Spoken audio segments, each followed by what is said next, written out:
44 yoshdan katta odamlar maymunchechak kasalligi bilan kasallanishmaydi. Kasallangan taqdirda ham kasallik yengil o'tadi, agar ular chinchechak kasalligiga qarshi vaksina olgan bo'lsalar. Chunki 1980-yilda dunyoda odamchechak kasalligi yo'q qilindi va shu yildan boshlab odamchechak kasalligiga qarshi vaksina qilish ham to'xtatildi.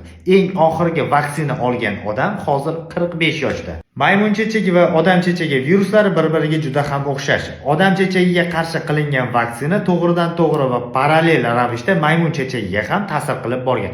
Vaksinatsiya to'xtatilgandan keyin dunyoda maymun chechagi bilan kasallanishlar soni oshib borgan. Katta yoshdagi odamlar organizmida chinchechak virusiga qarshi immunitet bor va bu immunitet to'g'ridan-to'g'ri maymun chechak virusiga ham ta'sir ko'rsatadi. Hozirgi yoshlar organizmida esa bu viruslarga qarshi immunitet yo'q.